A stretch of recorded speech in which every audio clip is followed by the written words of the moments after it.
Right, so before we had all these fancy electric dooders and whatnot, getting around was a right pain in the backside.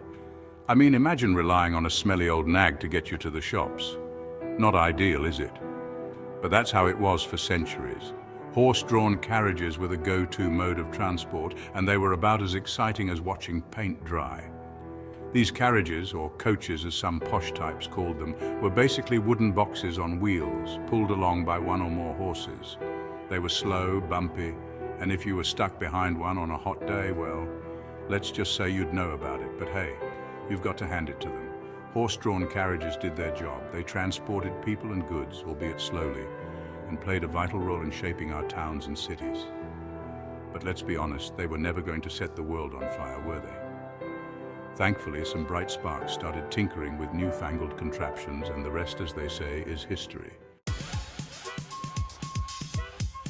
Now, even back in the day, people weren't daft. They knew there had to be a better way to get around than relying on horses. So a few clever clogs started experimenting with steam power. Yeah, steam. They reckoned they could use this newfangled technology to create a horseless carriage. One of these early pioneers was Nicolas Joseph Cugnot, a French bloke who, in 1769, built a monstrous three-wheeled contraption called the Fardier à vapeur. This steam-powered beast was essentially a giant kettle on wheels, and while it could only manage a snail's pace, it was a sign of things to come. Of course, steam engines were big, heavy, and about as reliable as a chocolate teapot. They needed loads of coal to keep them running, and let's just say they weren't exactly known for their blistering acceleration. But hey, they were a start. The quest for a truly practical horseless carriage continued, and over in Germany, a chap named Carl Benz was about to change the world forever. Now, this is where things start to get interesting. In 1886, Carl Benz, a German engineer, unveiled his patent motor wagon. This three-wheeled wonder was powered by, wait for it, an internal combustion engine. Yes, sir, this was a game changer. Now, I won't bore you with the technical details, but this engine used gasoline, a much more efficient fuel than coal, to create explosions that drove the vehicle forward. Benz's invention was a revelation, and it paved the way for the modern automobile as we know it. Of course, early cars were still pretty basic. They were noisy, uncomfortable, and prone to breaking down. But the internal combustion engine had unleashed a revolution in transportation. No longer would we be slaves to the whims of horses. Now, while Carl Benz gets the credit for inventing the first practical car, it was Henry Ford, an American industrialist with a vision, who truly brought the automobile to the masses. In 1908, Ford introduced the Model T, a car that would change the world forever. The Model T was simple, reliable, and most importantly, affordable. Ford's genius was in using assembly line production, a revolutionary manufacturing process that allowed him to churn out cars at an unprecedented rate. With the Model T, owning a car was no longer a luxury reserved for the wealthy. Ordinary people could now experience the freedom and mobility that automobiles offered. The world would never be the same again. Section 5. The rise of mass production, cars for the masses. Henry Ford's assembly line was a stroke of genius. By breaking down the car-making process into simple, repeatable tasks, Ford was able to build cars faster, cheaper, and more efficiently than anyone thought possible.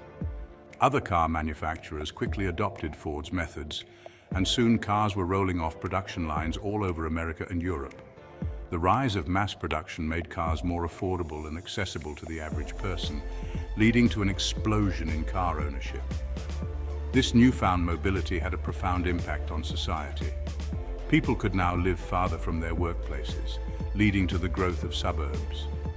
Families could take vacations to distant destinations. The world was becoming smaller and more connected thanks to the automobile. Section 6. The age of streamlining, sleek designs, and improved performance. As car manufacturing technology advanced, so too did car design. In the 1930s, a new design philosophy emerged, streamlining. Inspired by the sleek lines of aircraft, car designers began to experiment with aerodynamic shapes, rounded edges, and smooth curves. These streamlined cars weren't just about looking good, they were also more fuel efficient and offered improved performance. The Chrysler Airflow, with its distinctive rounded body, was a prime example of this new design trend. The age of streamlining marked a shift away from the boxy, utilitarian designs of early automobiles. Cars were becoming more than just a means of transportation. They were becoming objects of desire, symbols of style, and expressions of personal identity. Section 7. Safety and innovation, seatbelts, airbags, and beyond. For all their advantages, early cars were notoriously dangerous. Crumple zones, airbags, you're having a laugh. But as cars became faster and more commonplace, safety became an increasingly important concern. In the 1950s, Swedish engineer Niels Bohlin invented the three-point safety belt, a simple yet ingenious device that has saved countless lives. Other safety innovations followed, including crumple zones, collapsible steering columns, and of course airbags. While car safety is still paramount, innovation didn't stop there. From power steering to anti-lock brakes, from electronic stability control to lane departure warning systems, cars have become safer, more comfortable, and more technologically advanced than ever before. Section 8. The muscle car era, power and performance reigned supreme. Now let's talk about a time when cars were all about power, performance, and looking downright mean. The muscle car era, oh yeah. In the 1960s and 70s, American car manufacturers unleashed a torrent of high-performance machines that became instant icons. These weren't your grandma's sedans. We're talking about cars like the Ford Mustang, the Chevrolet Camaro, and the Dodge Charger, beasts with big block engines, aggressive styling, and a roar that could wake the dead. The muscle car era was a time when petrol flowed freely, and speed limits were, shall we say, flexible. It was a glorious, tire-smoking V8-powered celebration of all things automotive. Sadly, the party couldn't last forever. The oil crisis of the 1970s brought an end to the era of cheap gas guzzlers. But the legend of the muscle car lives on. Section 9. The rise of electric vehicles, a new era of sustainable mobility. Now, while some people are still busy mourning the loss of the muscle car, the automotive world has moved on. These days it's all about electric cars, or EVs as the cool kids call them. And you know what? They're actually pretty bloody good. Electric cars have been around for ages, believe it or not, but it's only recently that battery technology has improved enough to make them a viable alternative to petrol and diesel cars. With their silent operation, zero tailpipe emissions, and impressive performance, electric cars are at the forefront of a new era of sustainable mobility. And with manufacturers like Tesla, Porsche, and even Ferrari jumping on the electric bandwagon, the future of motoring is looking increasingly electric. Section 10. Self-driving cars, the future of transportation. Now, if you think electric cars are futuristic, then hold on to your hats, because the next big thing in the automotive world is self-driving cars. That's right, cars that drive themselves. Using a complex array of sensors, cameras, and artificial intelligence, self-driving cars promise to revolutionize transportation as we know it.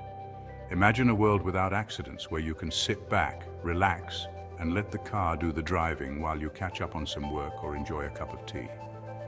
While self-driving cars are still in their early stages of development, companies like Google, Tesla, and Uber are pouring billions into making them a reality. It's only a matter of time before we're all chauffeured around by robot cars. Section 11, the open road ahead. What's next for the automobile? So there you have it, a whistle-stop tour of the fascinating evolution of the automobile. From those humble horse-drawn carriages to the sleek, sophisticated machines of today, cars have come a long way. But what does the future hold for the automobile? Well, your guess is as good as mine. But one thing's for sure, it's going to be an exciting ride. With electric cars, self-driving technology, and who knows what other innovations on the horizon, the automotive industry is on the cusp of another revolution. So buckle up, hold on tight, and enjoy the ride. The open road awaits.